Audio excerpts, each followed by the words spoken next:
you'll see. Is everybody ready to go? Let's proclaim the greatest radio show. Welcome, fans, to another episode of The Spread. I'm your host, Jim Sella, in studio with J Dash and JK47. We got our Cork segment for you this week. We're going to talk about some AL Cy Young updates. Is it going to be David Price or Dallas Keuchel? Who are you feeling, 47? As of late, I'm liking David Price. I'll tell you what, he's gotten better as the year has gone on. Apparently, he loves it up there in Toronto because he's been great up there. Yeah, he's pitched much better at Toronto than he did in Detroit. Although in Detroit he was pitching well. He was 9-4 with a 2.53 ERA, a 1.11 WHIP in 146 innings. Allowed 133 hits, just 13 home runs, and 29 walks compared to 138 Ks in 21 starts. And then on July 30th, he was dealt to Toronto for Daniel Norris and a couple other pitching prospects, Daniel Norris being the biggest prospect of them all. But since then, Toronto has gone 35-13 since the addition of Price. Now, I know they also brought in Tulowitzki as well, and they brought in Ben Revere, who has been a big help. But these additions, you can really tell this turned Toronto into maybe the favorite to win the World Series at this point. But since coming to Toronto, David Price is 8-1 with a 1.95 ERA, an 0.98 WHIP, and in 69.1 innings pitched, he only allowed 51 hits, 17 walks, and struck out 81 batters in 10 starts. So he's been dominating, just 3 home runs allowed. And on the season, a 2.34 ERA, has 17 wins, a 1.07 WHIP. He's already went 215.1 innings pitched, though. 47, are you a little worried about that? Seeing that he might pitch deep into the playoffs, you might see him get up over 250 innings pitched. Baumgartner did it. Why couldn't David Price? Please believe. A lot of people were worried about Bumgarner coming into this season, though. My one buddy in our fantasy league actually traded him for Marcus Stroman. I said that was a mistake, actually. I thought keeping Bumgarner would have been the better deal, but he thought he was going to fall apart this season, and Marcus Stroman was actually the one that got hurt for a long while, although he's pitching well for Toronto as well since his return. But if you look, man, David Price, he's allowed 3 earned runs or less in all 10 starts with Toronto. He's allowed 2 earned runs or less in 8 of those starts. He's allowed 3 earned runs or less in 27 of his 31 starts this season between Detroit and Toronto. He's held opponents scoreless 7 times.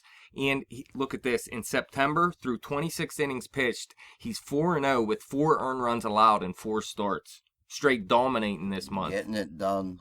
Please believe. And he's went at least 6 innings pitched in 9 of his 10 starts with Toronto, 7 innings pitched in 8 of those starts. And he has 3 complete games this year, including back-to-back starts on June 6th and June 12th. He allowed 1 earned run total in those 2 starts. So 2 complete games within a 2-start stretch in June. And he has double-digit Ks 4 times this season, a high of 12 twice, once versus Houston and once versus Baltimore. So he's definitely just dominating down the stretch. Please believe. I mean, let's give a rundown of his statistics, too. I mean, 3rd in the AL with wins at 17. He's 2nd in the AL in innings pitched with 215.1. His 219 strikeouts are 4th in the AL. He's leading the league in ERA at 2.34. He's 4th in WHIP with a 1.07, and he's winning 77% of his baseball games, which is 2nd in the league. And he's also 3rd with complete games with 3. He also won the award back in 2012. He's actually he's 30 years old. Yeah, so he has probably at least 3 to 5 more years of being dominant, I would have to believe, wouldn't you?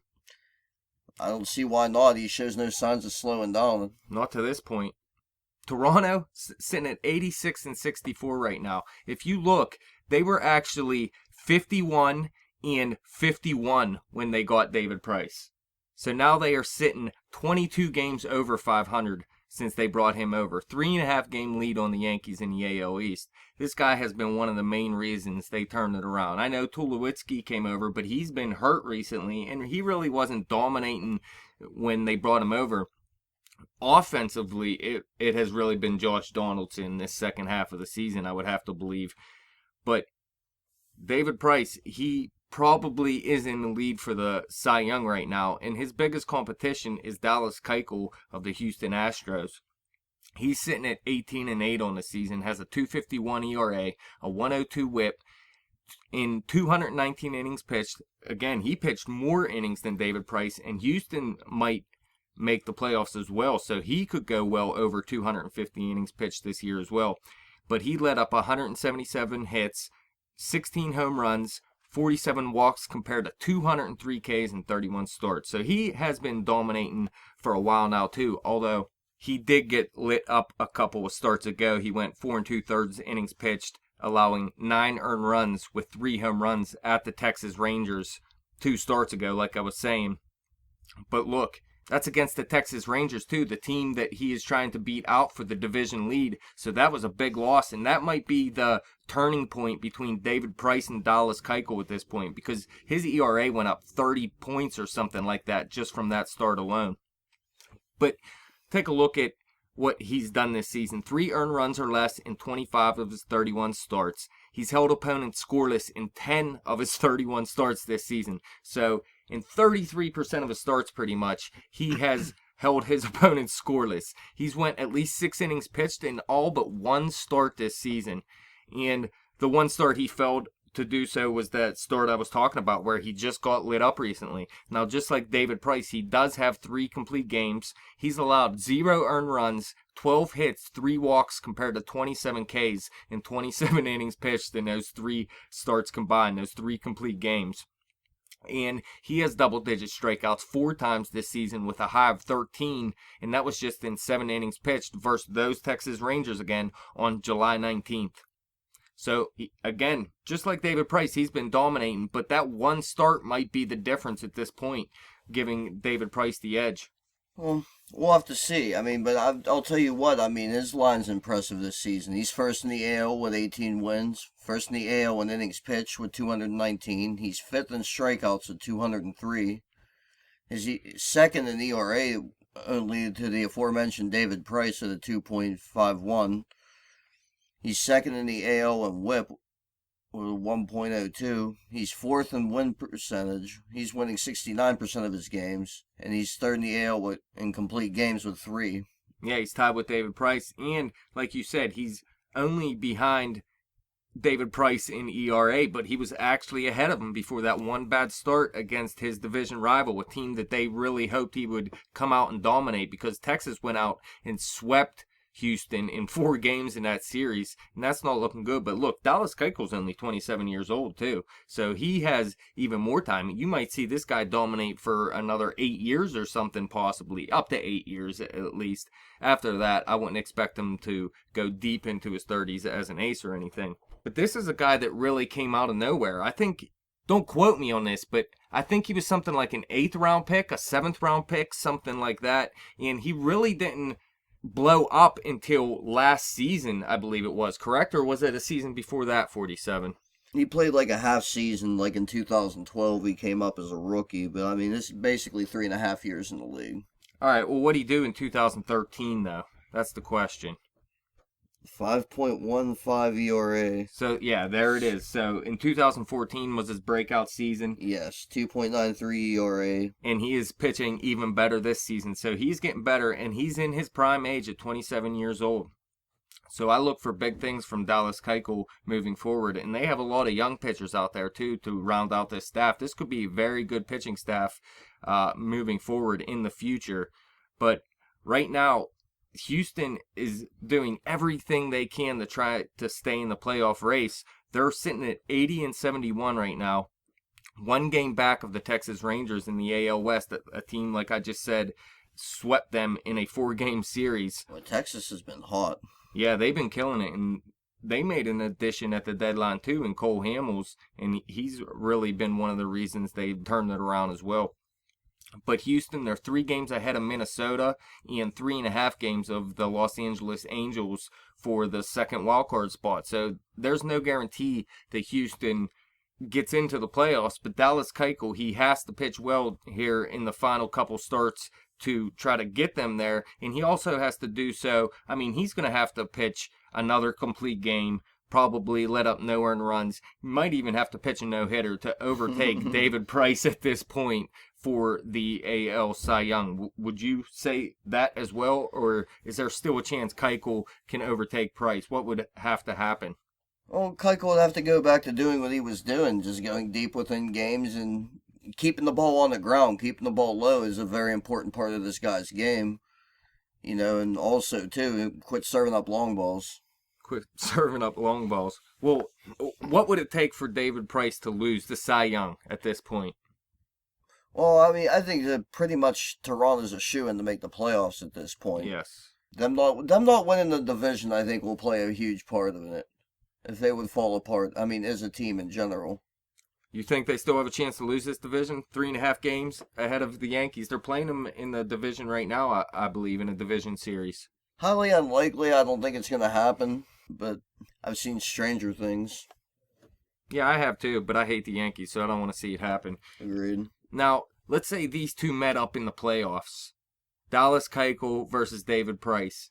Now, I know Toronto has the better offense. Everyone knows Toronto has the better offense. What kind of chance would you give Houston in a game like that? Any kind of chance, or is it all Toronto in that game? Oh, they're going to be going to Toronto. So, Well, it could be... No, they're not going to play in the wild card game, though. It could be a division series. This could be a game in Houston in the series. Who knows? I'd like to think that, I mean, both be game one starters. Right. Would you start him in game 4, though, too, or game 5? Wouldn't you want to do that? I think, well, you would have to, I would think. Yeah, I would say so, too. He's supposed to be your ace. He's the guy that's been getting it done for you the whole season. So, I mean, it'll be interesting to see how he keeps pitching. Especially because, I mean, I just think that David Price is just going to outpitch him to the award. Yeah, I mean, Houston's offense is nowhere close to Toronto's offense either, so it's not fair to compare Dallas Keuchel versus David Price in a playoff game. I know I was a little unfair with that, but yeah, I would have to say Toronto has a big advantage if these two faced off in the playoffs, just because, not because they're so different of pitchers. I mean, they're both pitching great this season, but just what Toronto has offensively. And Houston is actually losing out on the division because of Texas' offense compared to Houston's offense here down the stretch. Texas has scored more than 30 runs since the All-Star break, more than 30 runs over the Houston Astros. So I would have to give it to Toronto in that instance, and I'm going to have to give the Cy Young to David Price and probably the MVP to Josh Donaldson. So I'm looking at it. I just don't see any player in baseball that's been more important to his team than Josh Donaldson. He's been great the whole Especially year. the second half of the season. I mean, yeah, he's been good all season, don't get me wrong, but this second half of the season, he just went on a tear. And I mean, that really, David Price only made, what, how many starts with Toronto? 10 starts. So he's appeared in 10 games, while Josh Donaldson has been getting it done every day. Well, like, in all regards to Mike Trout, who, in all reality, I think is the best player in baseball, I just think that Josh Donaldson's more valuable this year than what Mike Trout is. I agree. Well, I mean... Any honorable mentions for this Cy Young? I'm going to go with Sonny Gray myself. He's a young guy, though. I don't think he necessarily deserves it this year, but he was in the running pretty much all season long for the Cy Young, but they're just such a bad team. That's pretty much all they had out there is Sonny Gray. In the pitching staff, at least. How about Chris Archer, J-Dash? 2.92 ERA, 246 strikeouts. The win-loss record isn't glaring, but he's thrown over 200 innings, and he has a 4.8 win above replacement this year. What's Sonny Gray doing? Oh, he's beast too, huh? Sonny Gray is beast with a 2.72 ERA. You'll take an ERA that low in the American League, believe me. Please believe. 202 innings pitched, so the guy's a workhorse, too. Already 202 innings pitched for him, too. Yeah, he's at a 5.3 win above replacement. He only has 162 strikeouts, though. I picture that guy as more of a 1 strikeout per inning type player. 9 strikeouts per 9 innings. But yeah, I like Chris Archer, too. He had a hot first half of the season as well. Actually, coming into the season, you liked him more than Jake Odorizzi, and I did not. I like Jake Odorizzi, but he seems to be more of a middle-of-the-rotation type pitcher, a very good one at that. Well, Chris Archer looks like he could be an ace here for the coming years. He's still a young guy, too. But that's it. David Price going to win the Cy Young, most likely. Same with you, Jim. Who do you say? You haven't talked for like 10 minutes. David Price, I'm doing research. For what? Football segments. Terrible host. All right, we'll wrap Hey, it you're up the one then, who man. tells me I don't know anything about baseball, so you just yell at me when I talk. But that's it. If you got anything to comment on what either of these guys said through this whole segment, you can hit us up on Twitter at bet_the_spread or hit me up on Twitter at betjimthewin. I probably won't know what they said because I really didn't pay attention. You can hit us up on Facebook at facebook.com/betthespread. Come back to YouTube, click subscribe, click like, click whatever's positive. We're all about positivity today.